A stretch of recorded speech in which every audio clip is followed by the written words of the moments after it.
guys, Ren the Nerd here, and today we're going to be taking a look at the Disney 100th Anniversary Oswald the Lucky Rabbit. So, yeah, this is Funko's celebration attempt to make, well, not attempt, they have succeeded, but this is the pop line for Disney turning 100 years old, and I can only imagine how old the people must feel who worked at Disney when it first became an actual thing, and by feeling old, I mean dead and 6 feet under. But anyway, enough with the grim, dark humor. Let's get into the review, shall we? So, this is, like I said, Funko's attempt of making a line for Disney turning 100 years old. And I gotta say, I feel like they are succeeding with this line so far.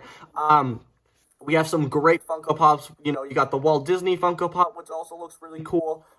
And I picked this guy up, which is Oswald the Lucky Rabbit, and I'll get to him in a little bit. But yeah, they are doing a fantastic job with making Funko Pops, new Funko Pops that have been made before and that didn't work out, and Funko Pops that are, new that have never been made before. So that's really unique. But yeah, I really do like how this box looks. It's a very different material from regular Funko boxes here, which is very smooth, and they even have the really nice rainbow holographic look going on here throughout the box here. You got it right down here, and you even got it on the little number here. And what's really nice, instead of being a print name here, it's actually a little bit, it's actually a 3D thing. So it is actually raised there. So the text and the numbers and everything are really nicely raised, except for, the Disney 100th anniversary up here. And then you can see Oswald here, with the wallpaper of, the 100th anniversary. And my box is a little bit damaged, but that's not too bad. On the back here, you got Oswald right here on this classic Oswald pose. And then you also have Oswald right here with the 100th anniversary holographic feel right here, which looks really cool. And I'm not going to throw this box on the ground for all of you box thumpers out there, or boomers, whatever the hell you want to be called. The people that like me throwing boxes on the ground because it's satisfying, or you just whatever. But yeah, I will not be throwing this box on the ground. I will gently be placing it because I really want to keep this box in mid condition, as good condition as possible, because I really do like how this box looks. So let me just put it down here. Y'all really thought that I was going to throw it, weren't you? But guess what? You're wrong. But anyway, let's take a look at Oswald here. Now, I'm a really big Oswald fan. I'm probably like the only Oswald fanboy out here, because Oswald, I'm going to put a little history onto you guys right here. So sit back and enjoy my little history lesson. Oswald the Lucky Rabbit was actually the competitor to Mickey Mouse. Most people probably know this at this point, but most people don't know the reason why Mickey Mouse became more successful than Oswald here is because one of the Disney execs told Walt Disney that Oswald needs to he needs to get out because he looks too old. And that became a really big running gag throughout most of Oswald's appearance through multiple things over the years.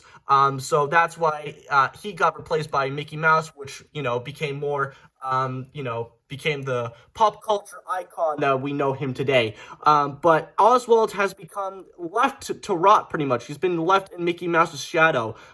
He's been just sit in the corner and just pretty much been forgotten. But throughout the years, people have been starting to recognize Oswald's existence through, video games, shows, and multiple other things, through merch and all that stuff. And I'm glad that Funko decided to put him in the 100th anniversary line, because he is like the competitor to Mickey Mouse, and he was like pretty much the first Mickey Mouse, so to speak. And it's also kind of really ironic because throughout the pop culture things that Oswald has appeared in, he's always been complaining that he's not that old and everything like that. And by looking at the box, Oswald, you're 100 years old, so man, you be looking ripe for 100. So good on you for, keeping yourself in shape and all that stuff. And speaking of shape, taking a look at Oswald in Funko form here, you can really see how they really updated the first rendition of Oswald's Funko form from, the very first one, which was the Epic Mickey rendition of Oswald, where he had the remote control and everything like that. And this is going to be a shock to most of you, but I actually don't think that original Funko Pop was completely terrible. I think that it did a really good job of capturing this character, instead of making him completely ugly. I mean, the head is a little oversized, but that can be excused because it was Funko starting out and everything like that. But this is probably the second version of Oswald that we have gotten in Funko form here, and I think that they've done a tremendous job of recreating him here, especially with the rubber hose animation style that he has going on here, with the hands and the fingers and everything like that. Including with the big feet here, with the skinny legs and the small torso, and you can even see his little shorts there that are blue, very nice, and you can even see his little bunny tail back here as well. Going back to the head here, very, very nice as well. You even got the little rabbit ears here, and instead of being straight up, it's actually going to the side, so it looks a little bit more dynamic and a little bit more eye-catching. And you wouldn't think that this guy would stand out in most Funko collections, but all the cast of colors from different characters and different Funko Pops, they always kind of blend in with each other somehow. But for Oswald here, like I've always said, simple designs are way more better than really big and complicated designs unless it's done right. But the colors on him are really just simple. Even though that he is just black and white with a little bit of blue here, he really does stand out, and especially if you have like shelf lights and everything, he's really going to stand out a lot more. The light just really reflects him, especially with all the black and everything on him. It just really just shines on him really nicely. And the head is articulated as well. Very nice. And there is one downfall to this, which is kind of upsetting, but it doesn't really bother me all that much. But I feel like I should mention it here just in case if you guys want to pick up this figure for yourself. He cannot stand for nothing. He needs a stand to stand up. He is physically disabled. He needs to stand. So they have included the stand here. And this stand is a little bit complicated. And so basically you plug him in here, and you're supposed to plug him into this little spot here. It's pretty simple, right? But you really gotta like try to get him into the stand here, and it's really hard to do, and sometimes it doesn't always like to stick into the stand here. And for some of you who are wondering, why am I not complaining about this?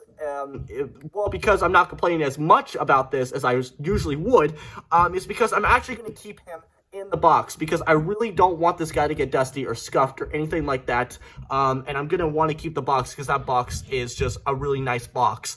So I'm going to put a pop protector and put him on the shelf next to my Gustavo Fring Funko Pop. So I've always got to do that. So those are my two prized possession Funko Pops, so to speak. So yeah, that's why I'm not complaining too much about the stand, but for those who want to keep him out of box, he will need the stand to stand up, just to let you know.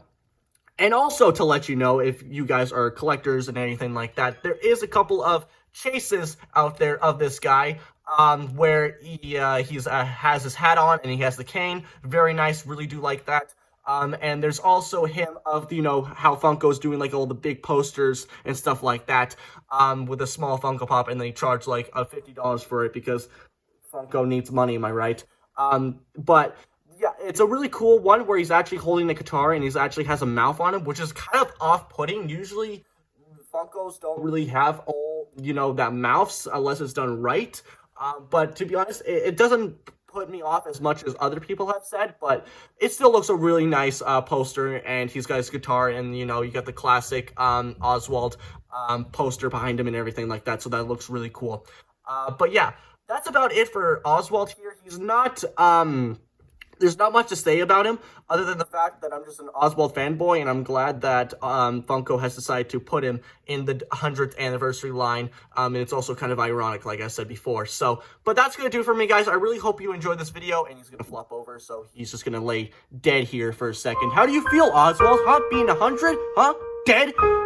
No, just kidding. Anyway, that's going to do it for me, guys. I really hope you enjoyed this video. Like, comment, subscribe. I don't care what you do, but you guys know what time it is. So, bye, guys. Why are we still here? Just to suffer?